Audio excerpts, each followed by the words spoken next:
Did you have to pay back that loan? I'm still paying it back right now. I'm still paying it back. So welcome to another episode of Breakaway from the Rat Race, and today I'm here in studio with my co-host Antoine Martel, my brother and business partner, twin brother, and we'll say why we call it twins. So, and today we have the pleasure of meeting Jeremy and Joshua Mathis, also known as the MathisTwins. Yes. They were born and raised in Miami, Florida, and currently reside in Broward County. The brothers have had a few businesses. Some of them they've called like learning lessons, and we've talked about some of our businesses as well that were kind of like learning lessons. And some were they actually made money, so that was good. We're definitely going to talk about that. And one of their most recent successful business venture was a medical cleaning business. And the brothers grew and sold within 18 months. Since then, they successfully exited that business, and they completed over 400 real estate rental transactions and completed some real estate redevelopment projects and accumulated a multi-million-dollar rental portfolio and are now doing deals nationwide.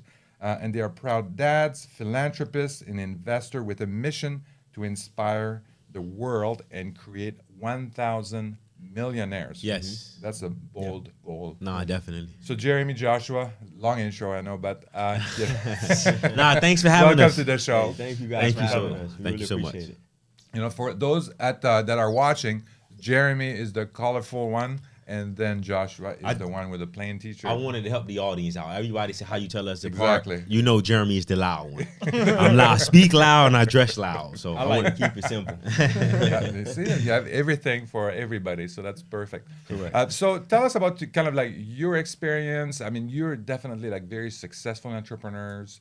You've done some businesses that clean the medical cleaning business has been extremely successful, and now you have a massive portfolio in real estate rentals. So tell us a little bit more about kind of your businesses, how you got started, and all of that, and your journey. Got it. So for us, our first real business that we started was when we were kids. We would take out the trash cans for our neighbors.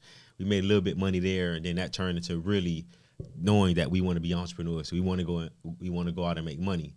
That turned into having a lawn service in high school, and then in college we started a custom clothing line.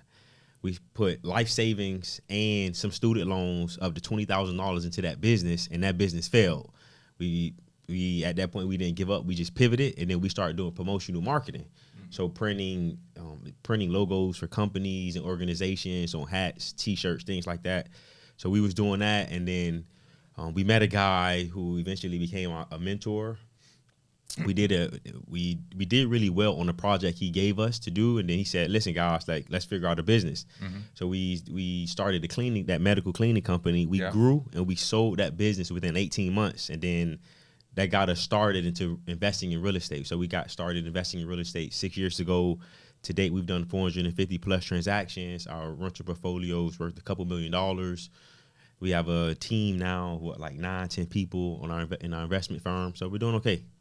Wow. Doing okay. That's our story. So you use your student loan to start a business. Yes. So that's very appropriate. This is really true learning. You're applying that money to learn how to do business. This is the best entrepreneur. I like how you put that. I really like how you put that. That's the best place to put it. That's best money spent instead of going to a classroom. Yeah. So this is very good. Was that the loan that they gave you for like the school supplies and stuff? No, it was just a student loan. We went and took out a loan and said, "Hey, it was a personal loan, but we said it was for school." Holy shit! Yeah. We took out some money. We started that business. We learned a lot. It was a lot of fun, but it failed eventually. Damn. Yeah. Did you have to pay back that loan? I'm still paying it back right now. I'm still paying it back. I can't pay it back, but I'm in no rush to pay the guy. Well, it's probably like super low interest. Super low interest rate. It's free money, whatever. Yeah. Why would you ever pay it And you're back? probably gonna have like loan forgiveness. Yeah. So, $10,000. Yeah, where we going as a society? That may be forgiven real soon. So why pay it back? Didn't Biden do that already? Yeah, for $10,000, I think. I'm not sure. Not the whole I didn't. You guys check your balance. You're like, oh, I guess it's paid off. I don't even check the balance. It just a little bit comes out every single month. I don't even check the balance. $47. Yeah. No, it actually is like $48.50. So stupid. Yeah. But low interest rate, so Yeah. why Yeah, pay it? screw it. Yeah. So this is interesting because that medical cleaning business. This is this an idea that you came up with, or is this something that was brought in by your mentor? How did you come up with that crazy idea?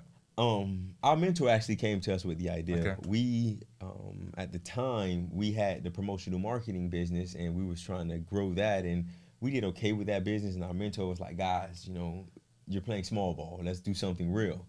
And he wanted us to work for him, but instead of us working for him, we always knew we wanted to be entrepreneurs.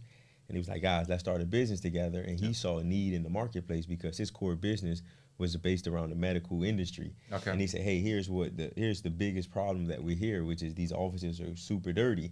So let's start a business." And we start marketing to these businesses, start growing and scaling the business. But we quickly learned that we hate managing employees.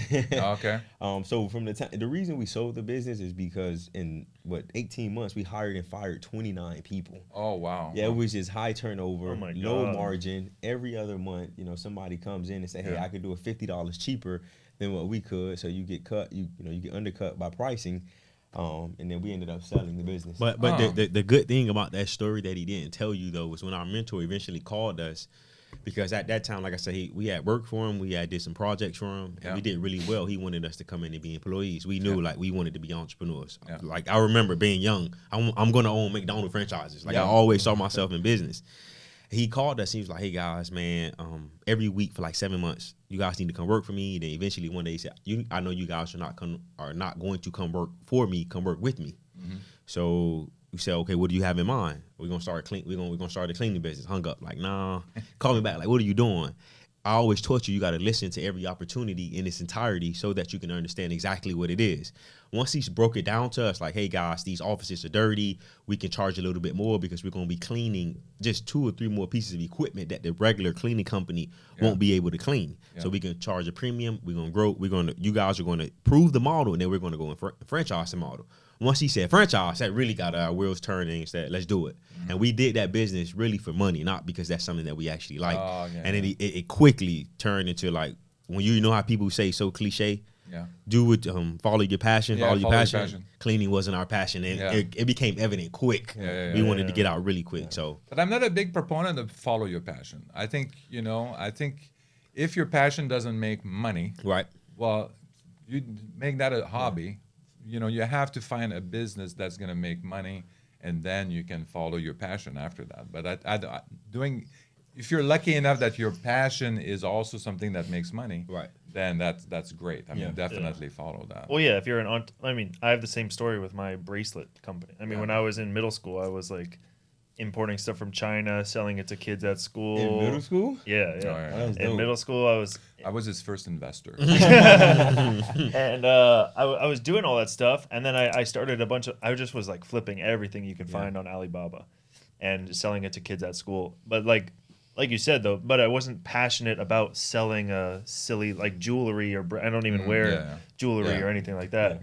No. So it was like the worst thing for me to sell, and then I got burnt out because I didn't have a passion for jewelry or like improving the product. I'm like, nah, I'm just trying to flip this shit. I buy it for $3, sell it for 20. Like, so it does run out quick. I didn't sell my company, but You were passionate about making money. I was too, but we weren't making a lot of money in that cleaning business. So, but the key thing, another key thing in that story is that mentor helped us understand that, guys, this is not what you want to do. Go find something that you want to do. So every quarter, we met with him and we had a strategic planning meeting. Yeah.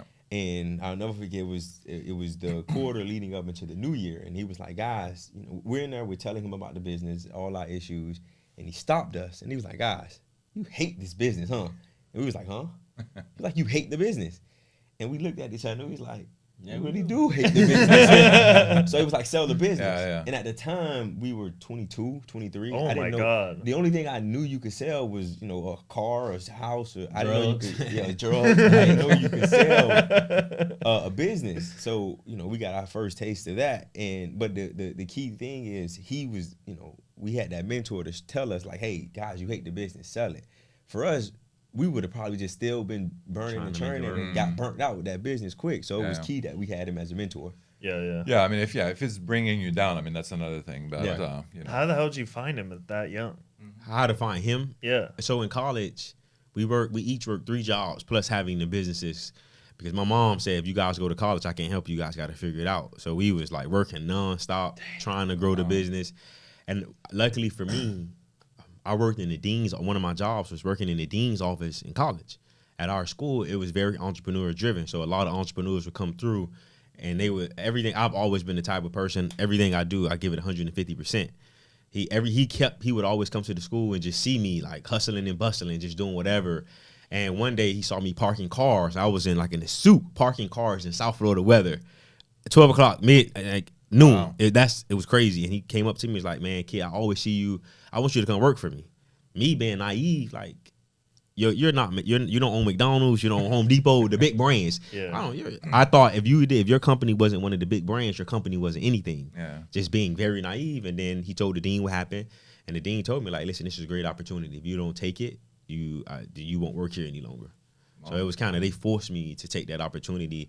And it's amazing. You just got to be around the right people that show you the right things and that guide you when you don't see certain things. Because I didn't see that at all. They forced me to do it. So Yeah, I mean, that's true. Being able to see, it's a different way of seeing the world. Too. Yeah. I mean, you're looking at this, and then, you know, once you have your mind and your eyes open to these opportunities, I mean, it's kind of tiring because everywhere you look, you see opportunities. Oh my God! And then you say, "I don't have time for this one. I don't have time for this one." Right. But you see tons of opportunities, Yep. and then you see other people say, "Oh, you know, there's nothing for me to do. There's no, you know, I want to start a business, but I don't know what." And it's like, "Oh my God!" Yeah. Like we have a list of businesses that's we're saying, you wow. absolutely so you guys are just like us. We have like a shared note. Yeah. Ideas, Yeah. non-stop, just looking at opportunities. Because Yeah. I think when you really think about finding opportunity, is just really switching your mindset and just seeing opportunity in everything that you look at. Yeah. And once you do that, I think you just be able to create more and more ideas. Yeah. So Yeah, we've been saying a lot of yeses the last couple of years too. Like too many. Like, yeah, let's do it. So I think now we're getting even more like combing through that list and really getting fucking serious when we look at it. Like, is it scalable? Is it capital intensive? Because like the turnkey business, dude, it's so much capital, money man. that Yeah. you have to Intensive. raise. And then now, you know, the market's slowing down, buyers are cooling off. It's like, fuck, all right, now we got to make some calls to these people that have a ton of money with us. Hey, what can we do? How can we figure something out, right? It's like not fun. Yeah. So it's, we're starting to get and a trucking business too, which we had as well, which just got crushed with the whole pandemic and everything. So there's so many, we have a list and we started saying a lot more no's right now, especially with I just think that's just part of life and then part of the evolution of being an entrepreneur. Yeah, for Because sure. you start out, you want to grow, you want to make money. You start making money, then you want to make more money, and then you start shiny object syndrome. Yeah. Oh, I want to do this. Let me do this. Then you realize, let me slow it down. Let me slow it. And I think I can say that we're in that point right now where before we were just like you guys. Yes. Now, no. Probably yes. Yeah. Like I've learned that. So Yeah. And I think for us though, we just understand the importance of focus. Yeah. You know, so many times, like you're all over the place, and I heard this quote: "If you're everywhere, you're nowhere." Yeah. So I'm gonna say that again: if you're everywhere, you're nowhere. Because if you're all over the place, you're not in one place. And sometimes you need to be in one place in order and execute at that one thing or in that one place before you start trying to go to and do other things. Yeah. But and I look at life, or you look at billionaires, they all made their money doing one thing. Yeah. And then they started going out and doing other things. Let me be great at one, and then from there I have the time, the capital to do what it is that I want to do, how I want to do it. Yeah. So, and that's kind of the approach that we're taking now. Like, okay, what's our one thing? What are we going to focus on? What's going to get us to where we want to get to? And then once we get to that point, we can start doing other things. Yeah. Yeah. And for us, one of the big criteria is that does it scale? I mean, does it scale, and how much friction is there to scale? Yeah. You But know? like billionaire scale, not like not like flipping houses scale. People are like flipping houses is scalable. You just do doesn't- 50 a month. It's like, we did it. Trust me. It's not scalable, buddy. So And then the other thing too that we're looking for is like a player, like a key player, like a player yeah, that's that's going to too. lead this. yes. Right? Same So with that's us. the same thing. And I think that's so key. Like we made a post on Instagram today, 3 books that have changed our life. One is Who, Not How. and we understand the power of who, not how. I don't want to learn how to do anything else. I need to figure out who can do the how, so I could continue to do what I want to do. Yeah. You know, like you said, bringing in that A player, that person that can come in and take over and get us to what we're trying to get to. Like, I think a part of success is understanding what you're good at. We're not operational guys. Yeah. We figured we're not operational guys. We're more visionary guys. We're more strategic planning.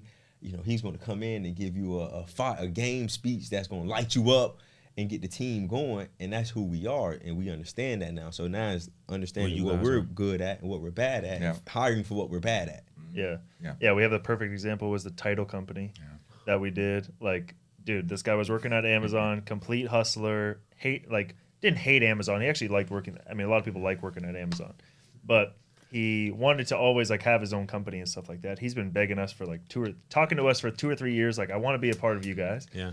We were finally like, man, what if we just started a title company? We're paying $50,000 a month to these title companies. We have 7 of them. What if we started one that had all, you know, that swallowed up all 7 of these companies we had, all 7 of the title companies we're working with? We'll be making $50,000 a month just turning on a light switch, essentially. So I hired this guy, matched his Amazon salary, gave him a percentage of the company. He learned everything, got the license, started the company, got everything up and running, runs the entire show. And I think last month we did 50 transactions already. Wow. And we started five employees. Wow. We started in March, five employees. He's running the entire show. I'm saying that because I don't even know how to log into the goddamn system or do anything. I don't have a title license. I never spent any time on it. It's just like, here's kind of what your mentor did with you guys. Here's the opportunity. I'll give you guys a percentage of the company. I'll fund everything. I have guaranteed business because I know these medical clinics or whatever.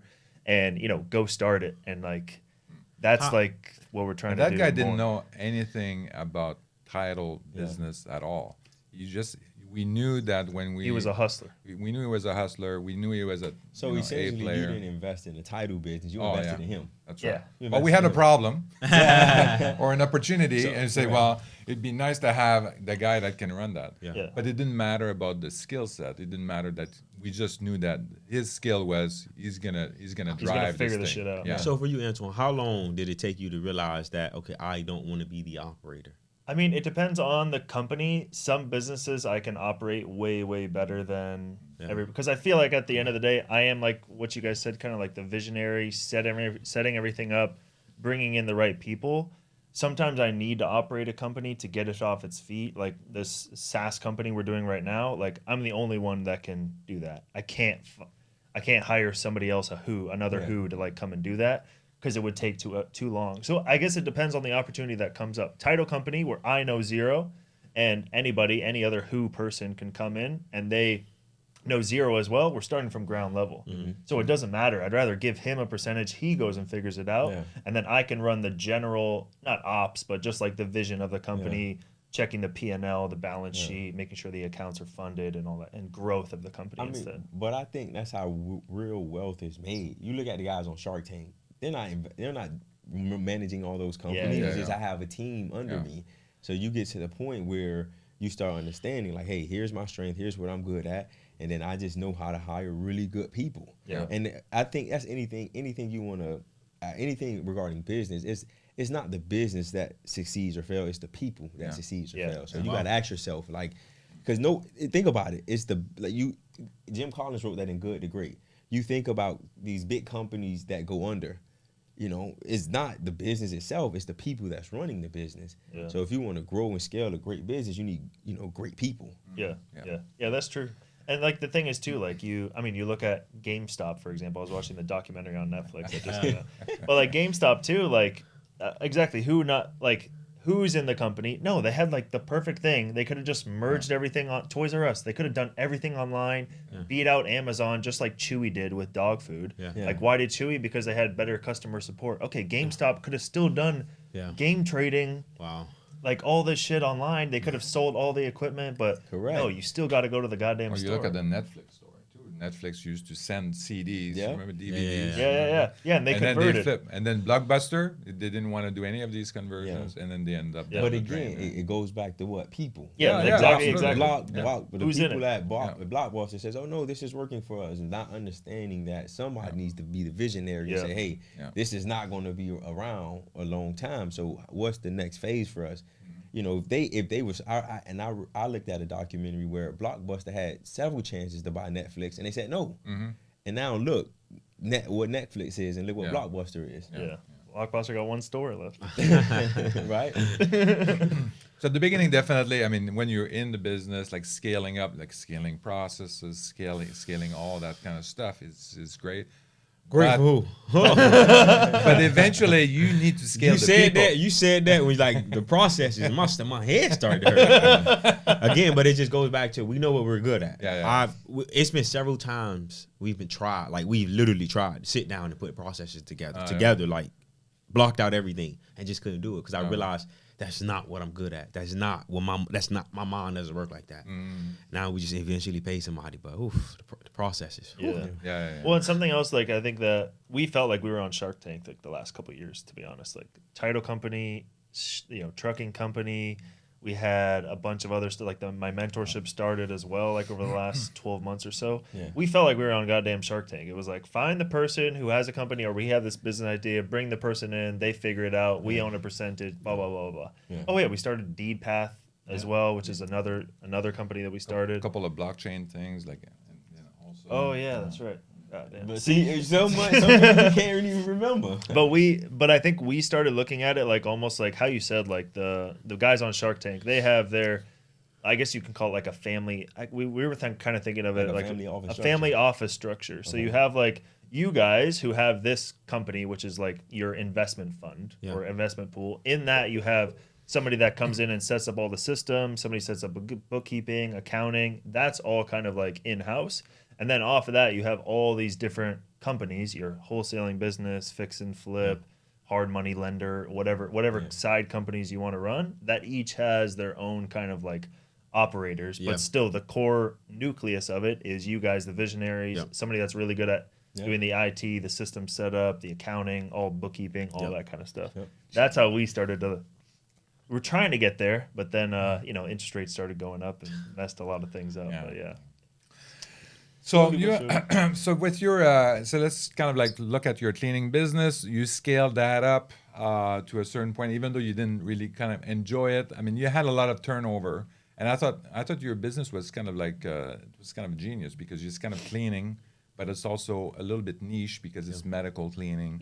So you have to have a little bit more training, a little bit more something. But you had a high turnover on that. So how did that kind of so when you were doing the training and all that kind of stuff, how did you kind of like feel about that? And did that give you the feeling that, okay, well, this is not going to scale up. This is not my cup of tea. Like constantly hiring people and training them. We need to find something else. And then I'm not going to sit here and lie. At 22 years old, we weren't even thinking about scale. All we thought about was, I want a franchise. How can we? That was all we thought about. Franchise. It's going to be an owner-operator concept where we can show that you as the owner-operator, you can make anywhere from $150 to $200 a year, depending on your market. Yeah. So that's what we were after and what we were trying to achieve. Okay. And we was on track to do that, but thankfully we made that pivot. Or thankfully our mentor was like, look, guys, you hate this business because you look at we're in a gig economy now. Yeah, everybody's having hiring issues, trying to hire people. So if we would have still been in that business, would we really still be in business? Because somebody could go and drive Uber and less headache than having to come and clean offices at night. Yeah. So sold the business. Made a ton of money. No. So 20 million. I think I saw the article. So 20 million. Take the 20 million. Take three zeros off of that. Take a couple zeros off of that. Wow. So when we put the business on the market with a broker, we got an offer for low six figures for the business. But before you even go, it's interesting to like where life takes you, because at the time we really didn't know you could sell a business. But preparing a business for sale has helped us, because now anything else that we do, we need to make sure that it's scalable. We need to make sure that there's intellectual property. We need to make sure it's this, that. The books are good. The books are good. So now going into a business, we know we need to operate as if we're trying to exit that business. Yeah. So go ahead. What was I saying? I'm sorry. No, you were saying about selling the business.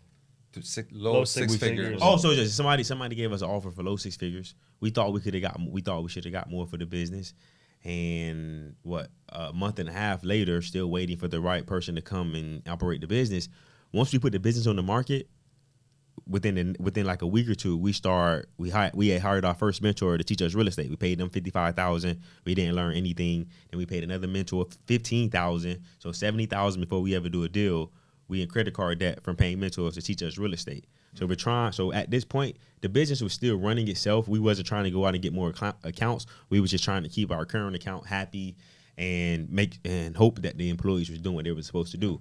While during the day, we're focusing on real estate full time. Okay. The cleaning business was by the wayside at this point. So while the business was, again, we listed it, got a decent offer, thought we could have got more. Over the next couple of months focusing on real estate, the business started to fall apart because we wasn't paying attention to it. I mean, losing clients left and right. Wow. So eventually we did our first real estate. It took us 3 months to do our first real estate deal. We made $19,500 on our first deal. That was more than that was more than we were netting in the cleaning business. Like, forget this cleaning business. We called the broker. Wow. You have 1 week to sell this business. If you don't sell this business, we're shutting it down. We found a buyer. Low six figures turned into $20,000. Whoa! So we just wanted out. We wanted to give our the guy he gave us some I think $5,000 to $10,000 like a small investment. So we paid him back and we walked away with a little bit of money. We just wanted out. So just like in real estate, there's motivated sellers. Businesses is the same thing. Motivated sellers. Yeah. So the guy who bought the business, I mean, it was a great buy for him. He walked into like $80,000-$90,000 like net cash flow business in a year. Yeah. So shit. So but again, we wanted went out. out. We paid our investor back, and I mean, if we were still be in that business now, if we wasn't for him, so forget it. So there are a lot of actually when we had the trucking business, we actually looked at buying another trucking business and stuff like that. Fucking shitstorm. And that's kind of thing. I mean, there are a lot of people that are business operators, and then they're at a certain age or all of that, and it's just like they have two options. They either kind of like recycle, if they have like a lot of equipment, machinery, and stuff like that, they have to reinvest in the business. Yeah. So if they didn't plan for that, they don't have any reserves, and it's like, they're stuck. Yeah. Or they have to, or they shut it down, they want to retire, they're tired of the business. And stuff like that. So there are a lot of motivated, definitely sellers. Yeah, I think this guy, to tell that story, this guy was selling his trucking business. I think he was asking like $1 million. Was it that much? No, it was not that much. Okay, $600,000. Yeah. Okay, there was this new law that came out in the trucking business where if your engine wasn't updated to be like certain eco-friendly kind of thing, so if it was built below a certain year, 1978, I'm going to make up a number, then you had to re-engine all the trucks. And so and that cost like, $30,000 maybe per truck. Wow. So he was trying to sell this company, and he had all the trucks were below that. So you had to go automatically spend like $300,000 just to like get everything legal. Yeah. And that was like in 2023. Yeah. Like, so he had 12 months to pretty much do that. Wow. All his drivers were like from 65 years old to like 95 years old. 65 was the youngest. He was the young buck. My God. And some of the drivers, I was like, can you still drive a truck at 80 years old? Like, 85. Yeah, it was insane. Like... So we didn't buy a business. Oh, but the other thing, you guys said keep your learning how to sell a business.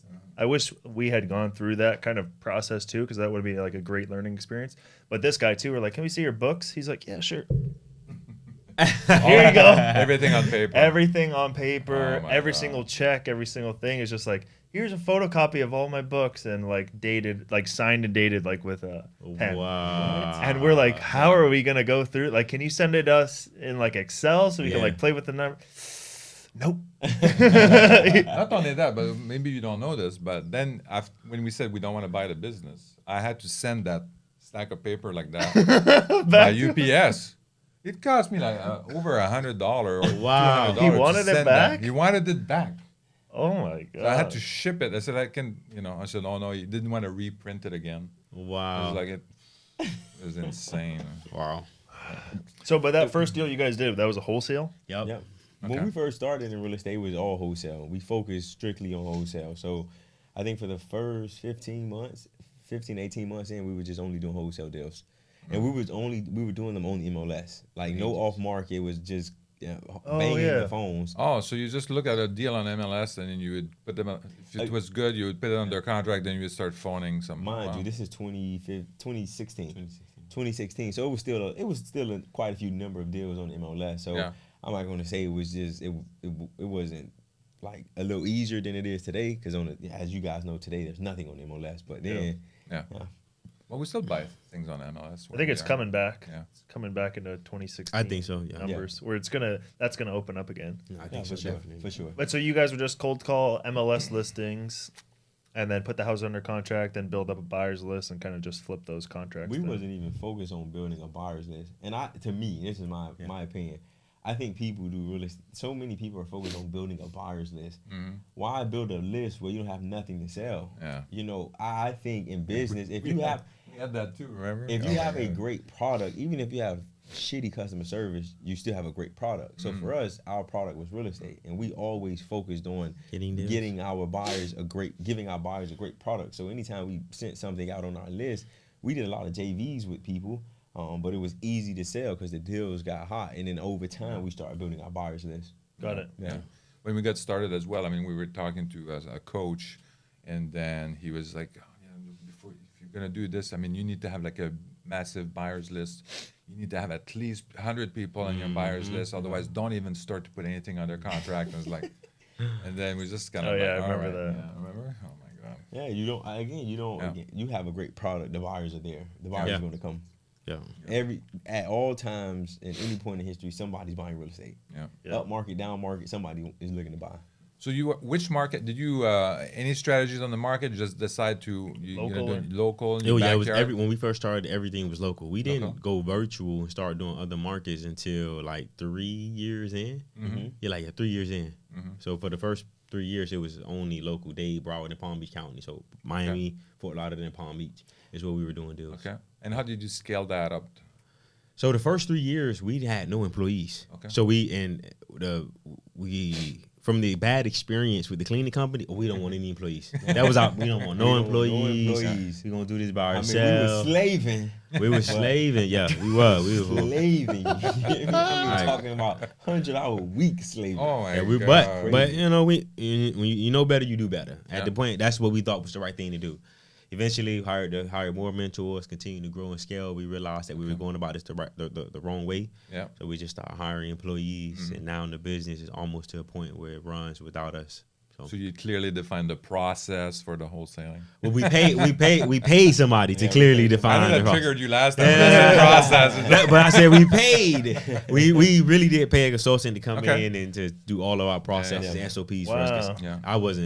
One of the ways that we did that too, like, is basically, I mean, we would record ourselves doing a task or doing things. Loom. Yeah, Loom is fantastic. Even that is just like excruciating pain to me. Oh, yeah, just doing the recording. Okay. And then you'd record it, we'd put it there, and then we'd have, can you do this? And then can you document it and all of that? Or what we would do is, like, for our first few employees, we'd actually have the employee write an SOP. Just if they ever quit or whatever, just, hey, can you record? Remember I showed you how to do this thing? I want you to make SOPs on these 5 things. Yeah, it's going to be a little bit of brain damage for you to, like, tell them what to record and all that, or what to write the SOPs about. Yeah. But yeah, we have our own employees, like, for acquisitions, for sales, for documentation, all that kind of stuff. Like, they make the SOPs as if they left tomorrow, they'd be good. Because I'm like, hey, do it now just in case you ever leave. Then we have a record of all this kind of stuff. Yeah. But Loom, have you ever used Loom? Oh, yeah. You used it? Okay. Yeah, we have a lot of training videos on Loom. Okay, yeah. We didn't record them, but they're on Loom. Because they're so... I know, like, how difficult it before Loom, like with the QuickTime, you would have to, like, screen record and voice record and then upload it, then put your freaking face on it, all that kind of stuff. Yeah, exactly. And now Loom, That's super easy. It's so damn easy. You just go in. But that you think about it though, every market is ready to be disrupted. It's just who's going to do it. Look at, like, like you said, all there was QuickTime. Yeah. That's all we use. But then Loom came in and seen the opportunity, and they have a great product. And now nobody talks about QuickTime. It's all Loom. So for us, that's like me and him had these conversations all the time. Like, what market can we disrupt? Yeah. Because if you could disrupt a market, you can help a lot of people, and you can make a lot of fucking money doing it. So that's a win-win for us. I just want to say that we're not compensated in any way by Loom. We just really enjoy the product. Correct. And, But Loom, if you want to compensate us, you reach me at 786. But so I mean, I just discovered that. Well, Antoine just showed me like recently, and it is great. It was great for that. Because he sent me a QuickTime video. I'm like, what the fuck are you doing? And then the other thing too that's good too is like we have a lot of systems. And sometimes I talk to support because there was an issue or something like that, or the accountant or whatever, and then I would record it on Loom. And these support system, they don't allow you to do the QuickTime or send a link to Google Drive. They have a problem with that. And so I would send them a link to Loom, and then it was just like, okay, I watch your video and stuff like that. I don't know exactly what the problem is. They send me the solution. I was like, oh my god. Or some of those like where you're making a support ticket, right? And you can't upload a file to the support ticket. That's right. Yeah. I was just like, and I had to kind of like take a screenshot before and then put it in the PDF because I couldn't just upload it. Oh my god, it was so painful. Yeah, that sounds like it. But now, Sounds like it. I know for you it's especially painful. So that recording these videos and stuff like that, if you're not very familiar with kind of like creating these documents and stuff like that, then the videos is great, and it's a good library. It's part of a training. Right. We do that. But it was a game changer, game saver, I would say, for on the financial side. Because we had a hard time finding someone to basically handle all the bookkeeping. And I would basically have the SOP and then kind of like pass it on to one and then to another CPA until I found the one that I have today, the bookkeeper that I have today. Oh, wow. And he manages the whole SOP, and our accounting and bookkeeping is pretty complex for all the projects. But enough said about accounting. I'm sure that you're not a fan of that either. But so I mean, this was great because it's pretty detailed, and then we were able to document that very detailed way. Awesome.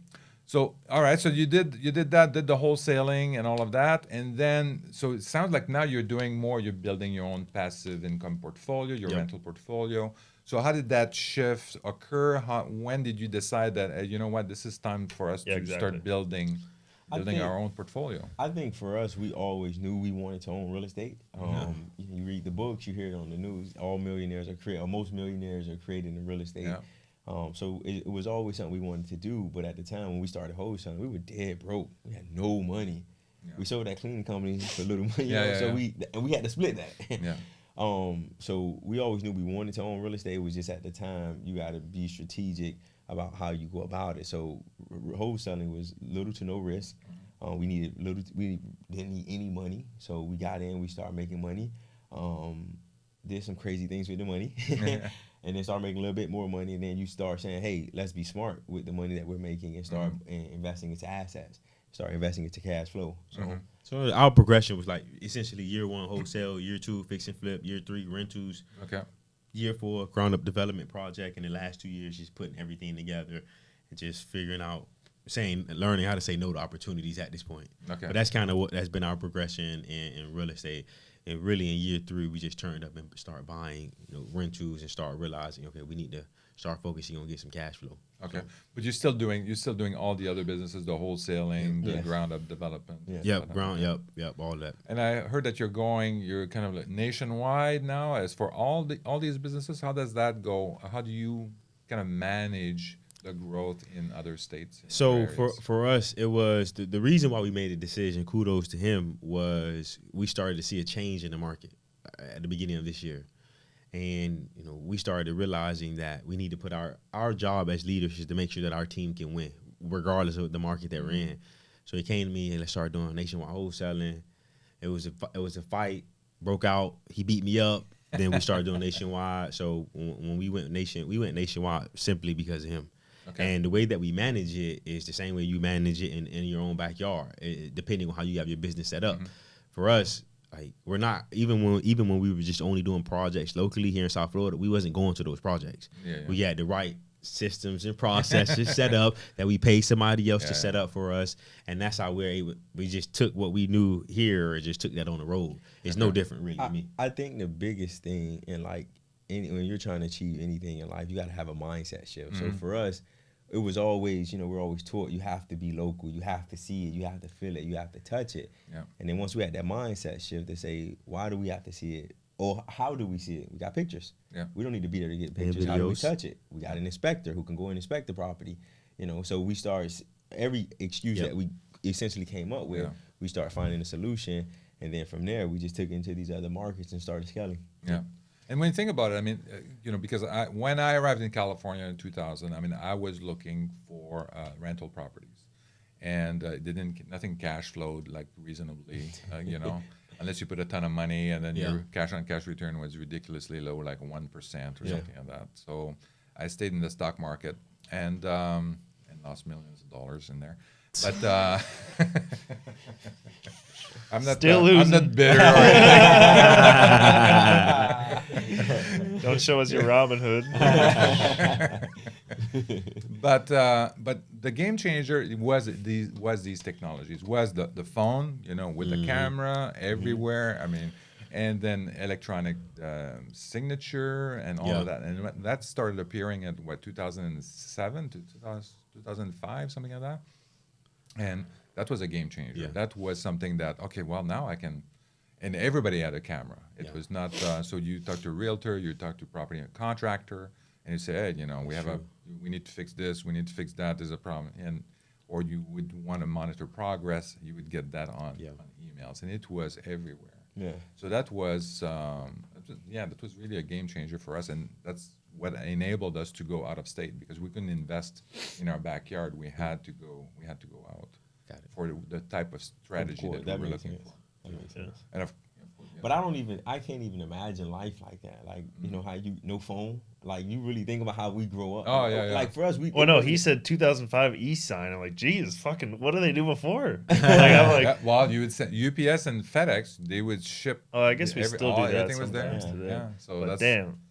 Yeah, that's crazy. Wow. Yeah. Thankful for technology. And that was not that long ago. Yeah, I know. That's why. Think about less than 15 years ago. Yeah. So people don't realize that. They think that's been there like, but yeah.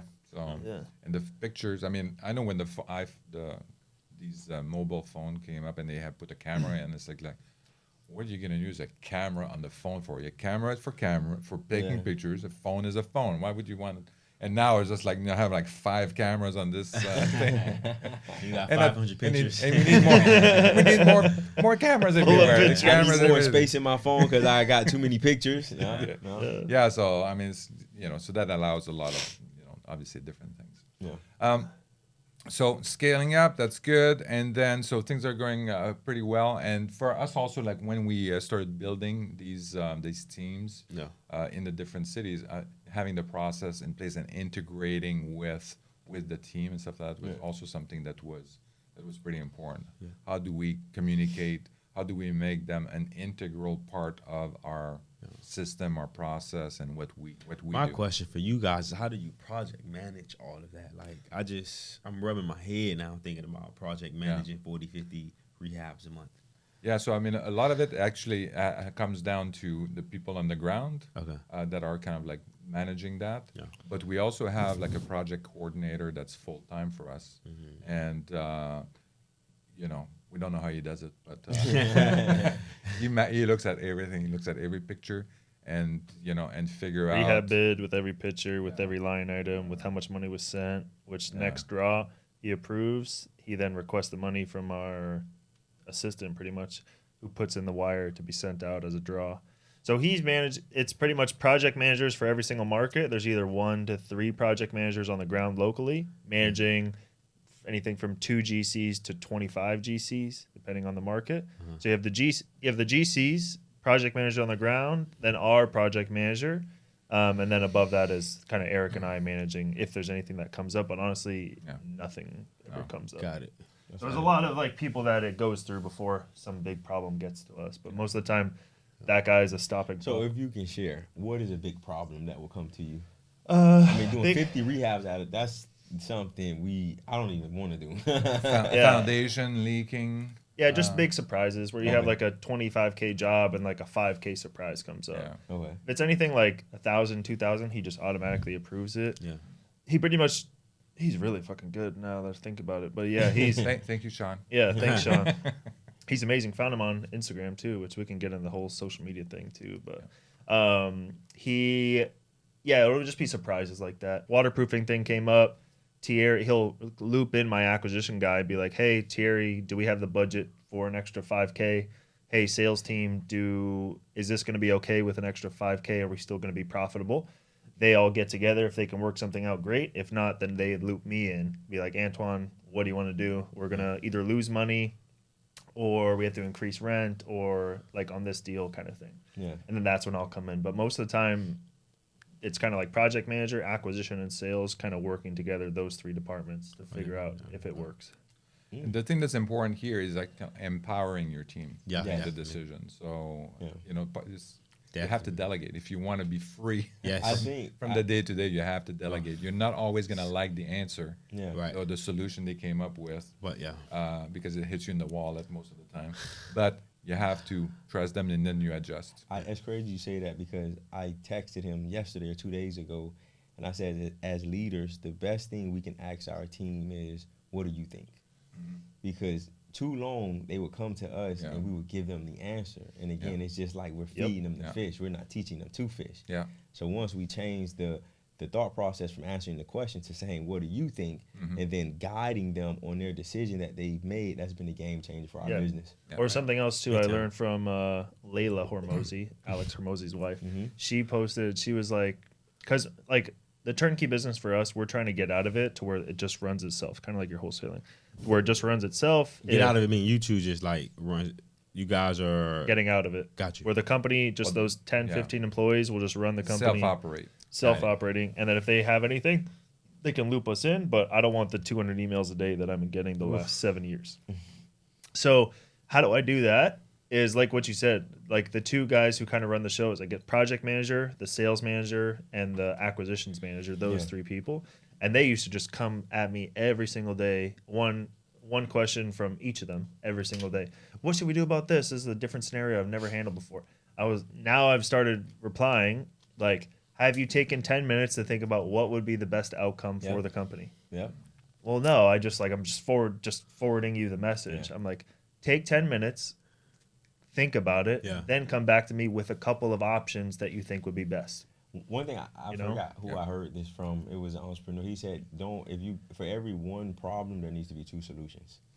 So again, every one problem, there needs to be two solutions. So one thing that me and him talked about is, how do we get our team to think like that? So when you come to me with a problem, there needs to be two solutions. Don't come to me with a problem if you don't have a solution. Exactly. So I think that's how you lead, that's how you manage, and that's how you're able to grow and scale. Yeah. Because again, if you have to be involved in everything, you won't scale. Yeah. Yeah. Because you got your own issues and things that you have to deal with, and then you're dealing with your team's problem. Yeah. So now that's why we understand now if you want to scale and do great in business, you need A players. Yeah. Yeah.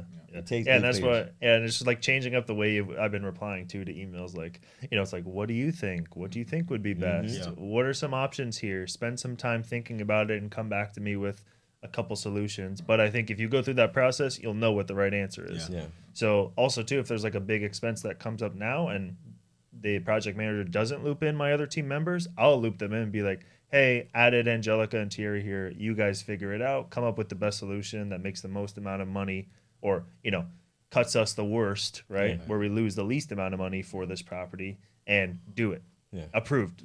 Yeah. Like, figure it out, Yeah. So That's awesome. it's a hard process to get to, but eventually.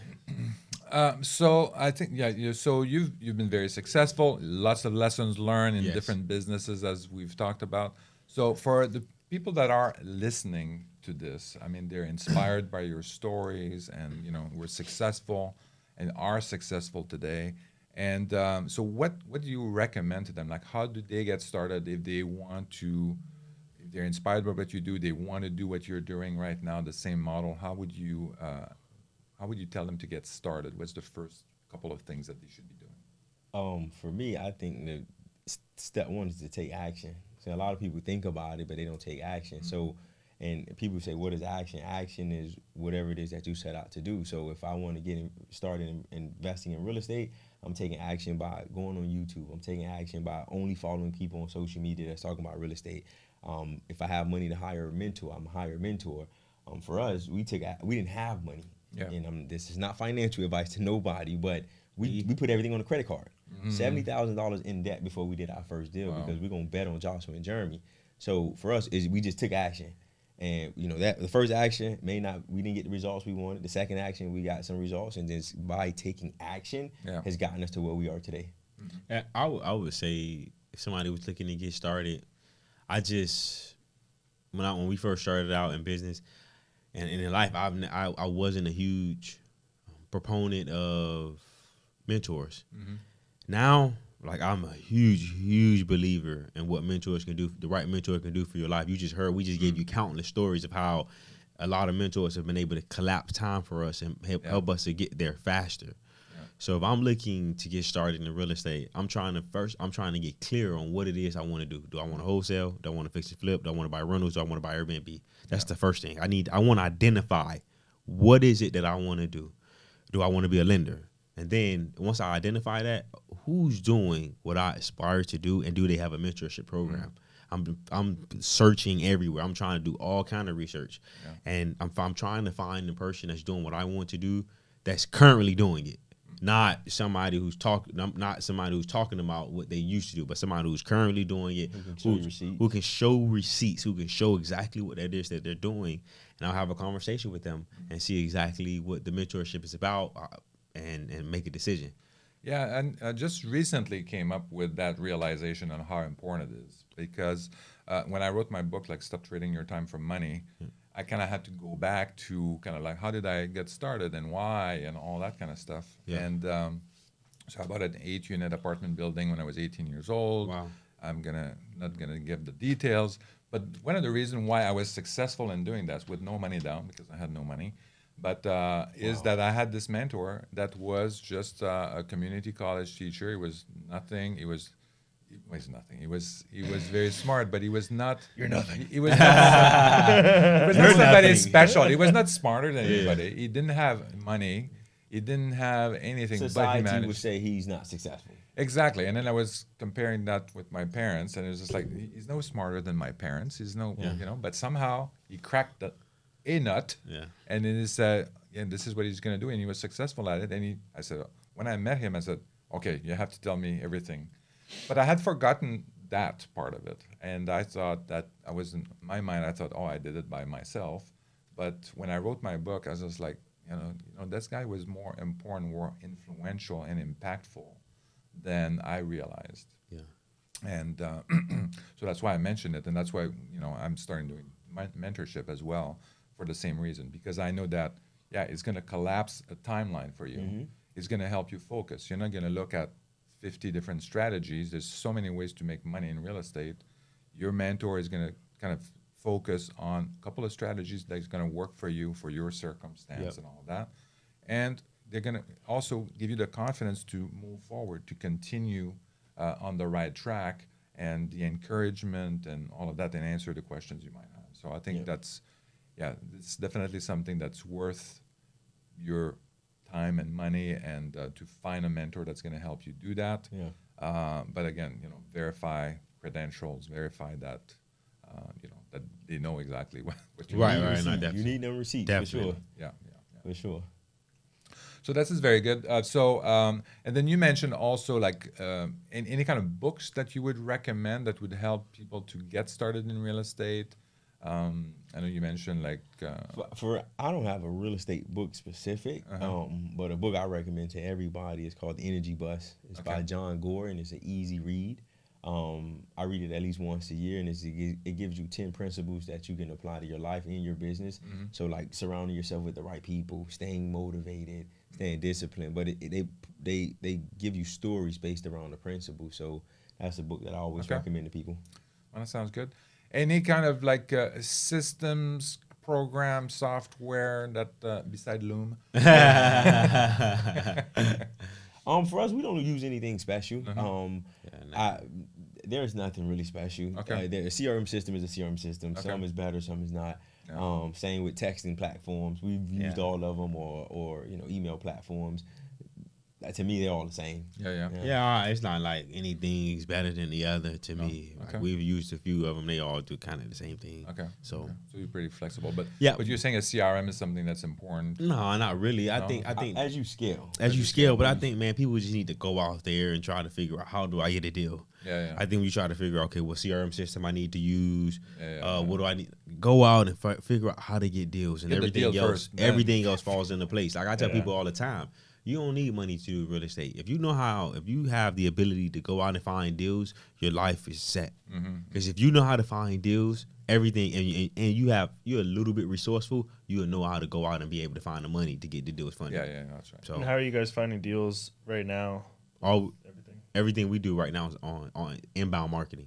Okay. So all we do right now is online marketing. So sellers are finding us, buy miles cash, like that type of stuff. So Okay. everything we do is online marketing. But there's, for us, man, like as we grow, we understand the importance of strategy. So it was a strategic move that we made to understand that, where is our lowest, our easiest way to convert.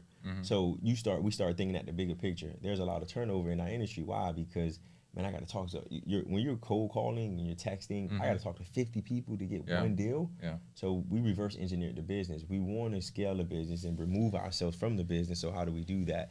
We need to give our people the most opportunities to win. So a lot of outbound marketing takes a lot of time, a lot of energy, a lot of burnout on the phones.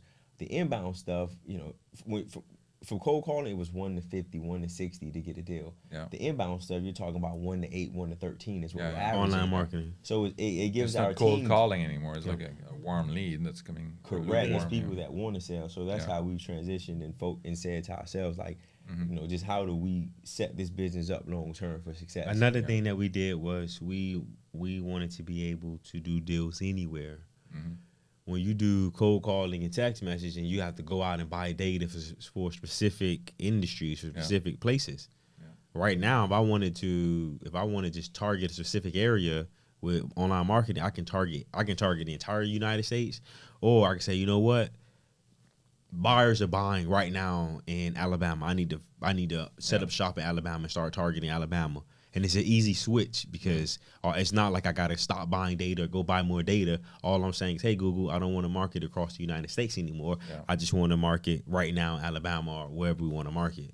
So So once you we mostly start, doing Google though? yeah, mostly Google. Okay. Got it. Have you guys ever tested Facebook, Instagram? We TikTok? tested. Now we tested Facebook, and again, it goes back to what my brother said. You got to talk to more people to get deals. So for us, we don't do Facebook anymore. Some people they swear by it. They love Facebook marketing for distressed homes and motivated sellers. For us, it was just, again, you got to talk to a lot more people than you do when you do in PPC. So yeah.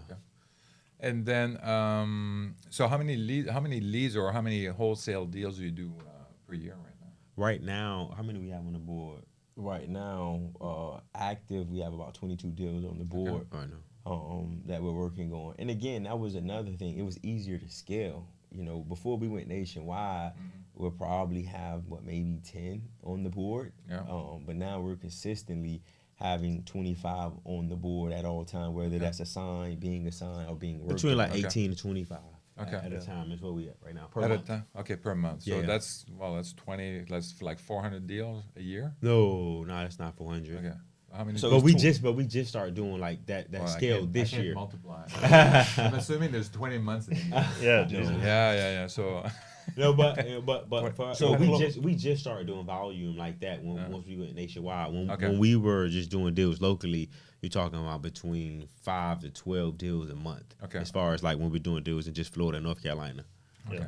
And then are you guys still seeing any kind of like buyer changes due to the interest rates and all that kind of stuff? for sure, man. That's the retail one and thing- investors. That's the one thing that I appreciate about doing deals nationwide. Like, I know what's going on in every part of the country. We have deals in New York right now. Like we've done a deal almost in every state except except South Dakota, Montana, Wyoming, We haven't done Washington State either. Washington State, Hawaii, we haven't done one. But We haven't done Alaska either. We almost got close on Alaska. But every other state we've done a deal in. So you start understanding other markets and how they work. Yeah. I mean, we see everywhere that buyers are pulling back. They're getting more conservative. Yeah. Realtors are even another thing that I like about our model is, again, like you said, we get a real pulse. We have sellers that are calling us, hey, my house is listed. The realtor can't sell it. Well, how long has the realtor tried to sell it? For 2 weeks. They told me they can move it. but that lets me know that sellers, their expectations are not in alignment with what we are currently in the market. Yep. We have realtors that are calling us, hey, I've been trying to sell my client's house. I can't sell it. What would you guys give me for a cash offer? We started to see this months ago when realtors were calling us. And that's why we knew that the market was starting to take a shift, aside from looking at the data. Yeah. Having real-time, accurate information where every morning I meet with my sales team. Guys, what were the leads like yesterday? This is what we got. This is what we got. And you keep getting that we get a real pulse on the market because we generate a good we generate a good amount of leads. So, what's the newest hot market that we should focus on? Where the houses are, all the bargains are.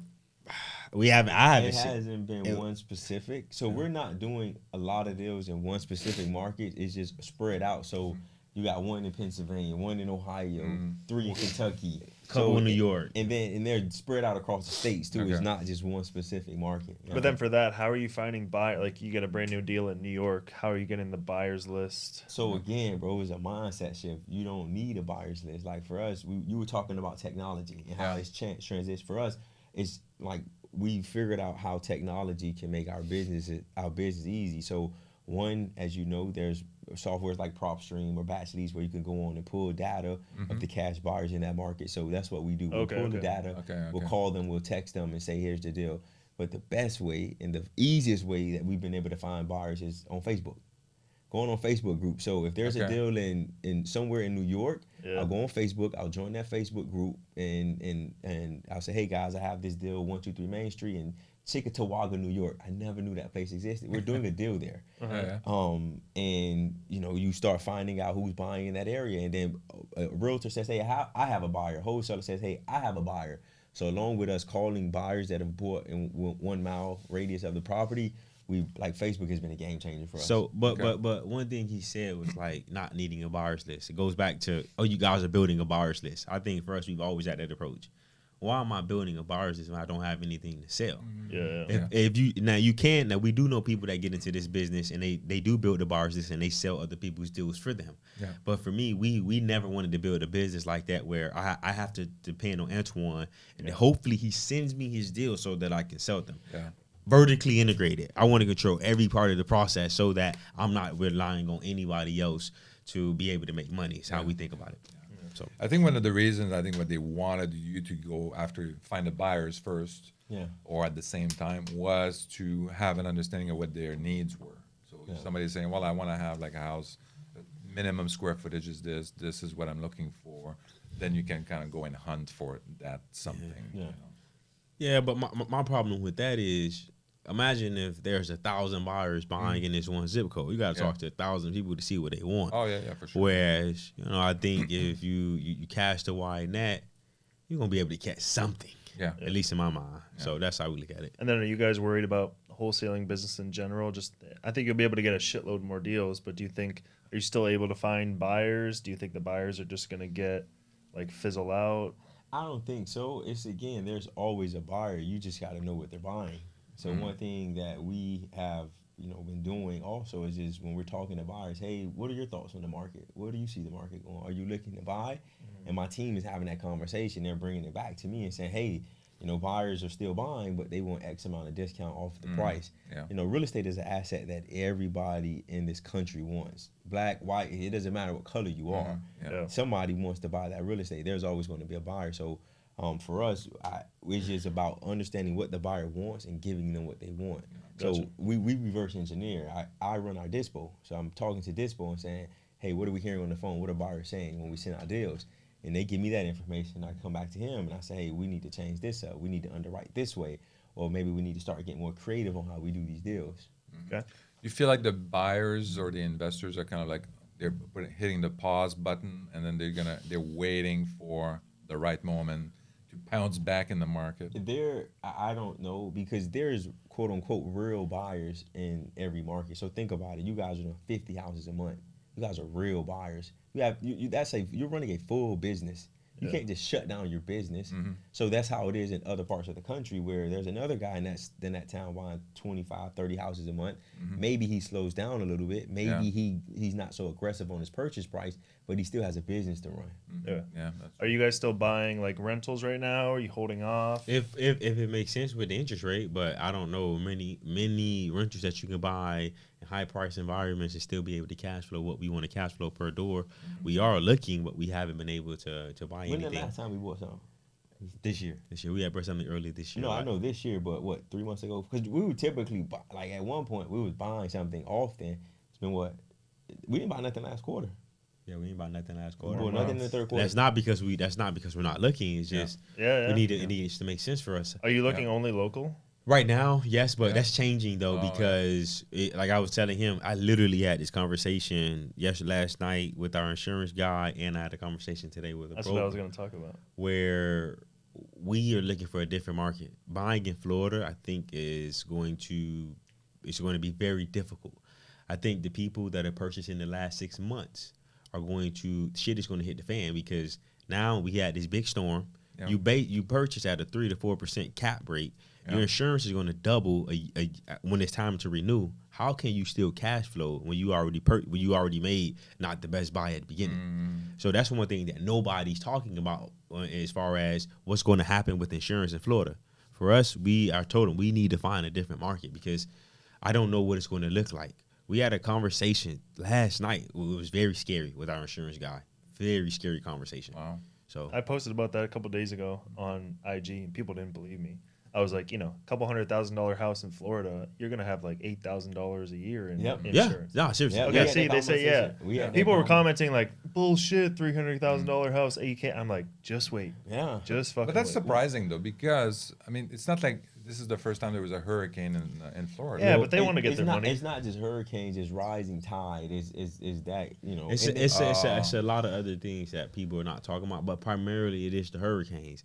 As a business owner, if one hurricane has come, like a couple years ago, we had a hurricane, and I think the estimated damage in the Panhandle was $5 billion that insurance had to pay out. That was just in the Panhandle of Florida. Do I continue to write business in this state, or do I say, hey, you know what, this is not worth it? I can go somewhere else. My risk is much lower, and my payout and my potential payout on casualties or catastrophic events is lower. Why would I continue to be in Florida? A lot of the carriers have left the state of Florida. From my understanding, the state of Florida has an insurance, their own state sponsored insurance company called Citizens. Citizens is writing way too many policies, from my understanding of how it's been explained to me. They're overwriting policies, and they're almost on the verge of going bankrupt, according to what I've been told by people that understand all that's going on. I haven't verified that, but I know that they are writing way more policies than what they should be able to write. But it's backed by the government. Yeah, it's backed by it's backed by the state. But By the state. I read an article that a lot of the carriers actually Leaving were Florida? leaving Yes, Florida. yes. And stuff like that. Yeah. But do you think that's going to affect? So do you think that's going to affect, first of all, your guys' properties? Then have you guys thought about selling? I literally on the way here, I literally was on the phone with the broker. He just talking. Well, what are your thoughts? How much do you think we can get down? The interest rates are what they are now, because I think about this. Like, you look at the news and what happened to those properties over there. That is a possibility that it can happen again and again and again. Yeah. So Wow. So I mean, if your all of a sudden your insurance premium goes double or quadruple, that makes a difference between cash flowing and. Well, yeah. Like, imagine when all this stuff. Imagine next year when the premiums renew, or anybody, I guess, getting a policy starting now is probably going to be paying a higher premium than they were 3 weeks ago before the hurricane, right? Yeah. So imagine you're now coming to buy a new home in Florida. You're moving to Florida from California. And you're like, I'm going to go buy a house. Which there's a ton of people still moving. I mean, we're brand new, right? So there's a lot more people coming after us. I mean, moving to Florida after us. Yeah. But I think now you got the high interest rates for Florida, just high interest rates, and you got the insurance premiums now. Now, if somebody who had a $4,000 mortgage budget, $3,000 mortgage budget, wanted to buy a $500,000 house. Good luck. Yeah. Good luck. Yeah. Yeah, because I was making the correlation too in that post where people didn't believe me. $8K, like $300,000 house in Florida. Let's say $6,000, $8,000 a year for insurance. I can buy that same house in Cleveland, Ohio, Memphis, Tennessee, Birmingham, Alabama. Alabama has the lowest property taxes and also insurance is super cheap. Yeah. I think it's like $400 a year, $500 a year for insurance. That's crazy. Yeah. And if you have $300,000 house, maybe it goes up to $800 a year, but it's like a tenth of the price. Right. So all the investors too, like you guys, other people that have houses here too, like a lot of investors, it's a tough time because you got the interest rates going up, less buyers. People know that when they buy the house from you, now they're going to have to get a new insurance policy. They can't just subject to your insurance policy over. Yeah. So man, it's going to be interesting. I think the thing about Florida, there's always going to be a buyer because there's so much international money in Florida. It is ridiculous. That's true. Yeah. So it's guys that want money out of these out of these countries like Venezuela, where there's so much corruption. I'd rather have my money parked in real estate in Florida than in my country where the government could just go in my Even bank with account negative cash flow. I mean, it's better to have it I'll there. give you a perfect example. Our fifth or sixth. I tell this story all the time. Our fifth or sixth deal that we've done in real estate was in 2016. So for us, one thing I always do, especially if we've done a deal in that area, I just drive by the house and see what it looks like, whether we flipped it or wholesaled it. And this specific house, at the time was 2016. The house was worth, let's call it $250. It needed so much work. Let's call it maybe 50, 60,000 worth of work. And at the time, we were begging somebody to pay us $150 for the house. A realtor called me and was like, "Look, I'll take the house, $180,000, no appraisal, no contingencies, no nothing." I'm like, "What?" And I ain't asked no questions. Yeah. She's like, "I can give you $180," and I'm like, "Okay, cool." Come to find out, after we closed the deal, I'm like, "How did you have somebody to pay $180?" "Oh yeah, my investor, he's from Venezuela. He just wants his money out of the country." That house, for once a quarter, I used to drive by that house for 4 years. The house stayed in the same condition for 4 years. The guy didn't touch the house. Right, So the point is just they want that money out of their country. So I think there's still going to be buyers, at least here in this part of Florida. We had that in California. California, you had a lot of Asian people, like people from China or Hong Kong, A lot of Chinese, that were parking their money out because they didn't know what would happen with China. Yeah. And then you'd walk the neighborhood where we lived, and it's just like these $2 million house, nobody in it, vacant for years, and just it was either nobody or like 8 people. But they would normally tear it down first and build like 2 stories and no grass. And then, but it was either one or the other. Yeah, it was either they stayed and just invested their money, or like everybody came. And they all lived in the same house and stuff like that. It was crazy. And that's something that all affected a lot of because then there was less people, less houses to rent or buy. People to live. No inventory. Yeah, no inventory for people to live. So that really raised up the price of everything and put more pressure upwards on the prices and rent. And cash too. They didn't even get loans. Couldn't even get loans. So. Yeah, that's right. So I mean, in some of them they bought them like long time ago, and then they had like they were paying taxes because in California they don't adjust, they cap the property taxes increase every year, and then there's just like some of them were paying like peanuts in terms of taxes, like from like the 80s or 90s, and it's just like and then you just bought the house and then you're paying like huge amount of money. Imagine like 1.5% of $2 million house. Yeah, that's how much you're paying every year. So that makes a big difference. Yeah, but I definitely think like Miami is going to be its own little like world with all of this going on. I mean, you also have all the vacationers here. Yeah. Or like you said, people in South America, Central America, Canada that all own condos down here. Yeah. And sure, it's going to go up a little bit, but they bought it, 2 years ago for $200,000, $150,000. Okay, insurance went up. Okay, taxes went up. Yeah. They're not gonna fire sale their vacation home. Yeah. So. And I mean, it's same with us. Like we bought at great times. We had low debt on our stuff, so we're not desperate to sell anything. I mean, we get some idiot that comes and pay us some crazy number, I'll sell. But so we're in that same category of people. Yeah. And as the water level rises, I think that's why we want to invest in a boat. Right. Every time I mention the boat. So anyway, well, so any other question? So that was great. Thank you, Jeremy, Joshua. It was a pleasure speaking with you. Make sure you like and subscribe. No. What? Where can they reach out to? Oh them? yeah, where can we reach out to you? I would say the best place is on Instagram Uh-huh. right now. We're also on TikTok, guys. yeah, Instagram Yeah. and TikTok. Follow us on Instagram TikTok. at MathisTwins. At MathisTwins. MathisTwins. Yeah. On TikTok and Instagram, we actually respond to our DMs. May take some time because we backed up, but definitely reach out to us. We want to connect and talk to whoever. So Oh, very good. Well, thank you very much. Thanks for coming. Thank you for coming. thank you guys for having us, man. I Yes. really appreciate it. Really It was great. enjoyed It was this. a great Yeah, conversation. it's a great conversation. It was very, very. And you are nothing. Wow. Mentor, you are. So very good. Well, so make sure you like. Can I say it now? Yeah. Make sure you Approved. like and subscribe. And so this is why I need a co-host. Yeah. Anyway, Mentor. I'm gonna say it again. Make sure you like and subscribe because every week we're gonna have some fantastic guests that we're gonna interview that are gonna inspire you to do better. Yep. Awesome. See you on the next one. See you on the next one. Hey, see you guys. Peace.